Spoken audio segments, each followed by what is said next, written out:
श्री विष्णु पुराण चतुर्थ अंश 12वां अध्याय यदुपुत्र क्रोष्टु का वंश। श्री पराशर जी बोले, यदुपुत्र क्रोष्टु के ध्वजनीवान नामक पुत्र हुआ। उसके स्वाति के रुशंकु के चित्ररथ और चित्ररथ के शशिबिंदु नामक पुत्र हुआ, जो 14 महारत्नों का स्वामी तथा चक्रवर्ती सम्राट था। शशिबिंदु के 1 लाख स्त्रियां और 10 लाख पुत्र थे।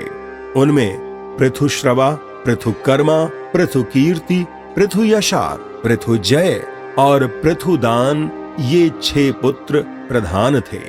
पृथुश्रवा का पुत्र पृथुतम और उसका पुत्र उशना हुआ, जिसने 100 अश्वमेध यज्ञ किया था। उशना के शितपु नामक पुत्र हुआ। शितपु के रुक्म कवच के पुरावृत्त के रुक्मेशु, पृथु, ज्यामघ, वलित और हरित नामक 5 पुत्र हुए। इनमें से ज्यामघ के विषय में अब भी ये श्लोक गाया जाता है, जिसका भावार्थ इस प्रकार है। संसार में स्त्री के वशीभूत जो लोग होंगे और जो पहले हो चुके हैं, उनमें शैव्या का पति राजा ज्यामघ ही सर्वश्रेष्ठ है। उसकी स्त्री शैव्या यद्यपि निसंतान थी, तथापि संतान की इच्छा रखते हुए भी उसने भय से दूसरी स्त्री से विवाह नहीं किया। एक दिन बहुत से रथ, घोड़े और हाथियों के संघट्ट से अत्यंत भयानक महायुद्ध में लड़ते हुए उसने अपने समस्त शत्रुओं को जीत लिया। उस समय वे समस्त शत्रुगण पुत्र, मित्र, स्त्री, सेना और कोषादि से हीन होकर अपने अपने स्थानों को छोड़कर दिशा विदिशाओं में भाग गए। उनके भाग जाने पर उसने एक राजकन्या को देखा, जो अत्यंत भय से कातर हुई विशाल आंखों से देखती हुई, हे तात, हे मात, हे भ्रात, मेरी रक्षा करो, इस प्रकार व्याकुलता पूर्वक विलाप कर रही थी।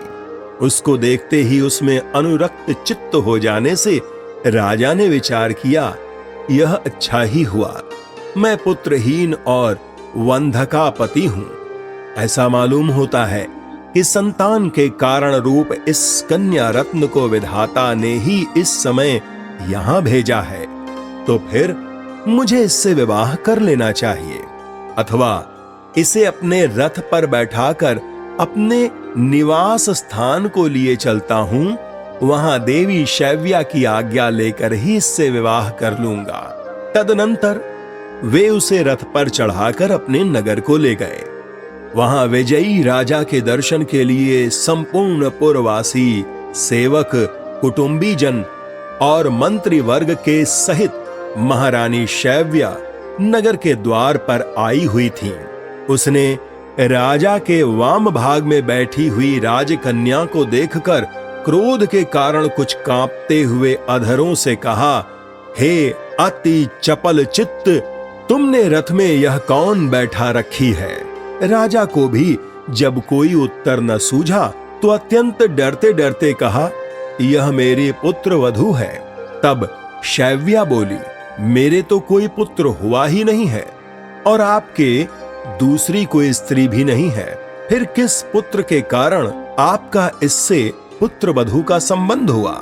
श्री पराशर जी बोले, इस प्रकार शैव्या के ईर्ष्या और क्रोध कलुषित वचनों से विवेकहीन होकर भय के कारण कही हुई असंबद्ध बात के संदेह को दूर करने के लिए राजा ने कहा, तुम्हारे जो पुत्र होने वाला है, उस भावी शिशु की मैंने यह पहले से ही भार्या निश्चित कर दी है। यह सुनकर रानी ने मधुर मुस्कान के साथ कहा, अच्छा ऐसा ही हो, और राजा के साथ नगर में प्रवेश किया।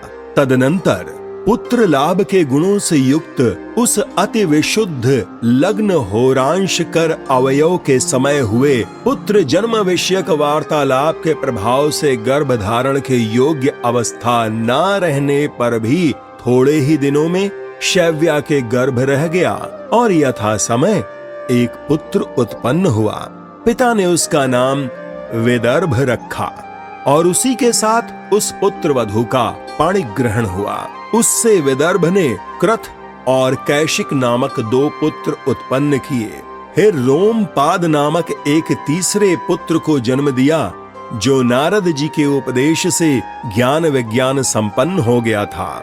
रोमपाद के बभ्रु, बभ्रु के धृति, धृति के कैशिक और कैशिक के चेदि नामक पुत्र हुआ, जिसकी संतति में चैद्य राजाओं ने जन्म लिया। ज्यामग की पुत्र वधु के पुत्र क्रथ के कुंती नामक पुत्र हुआ।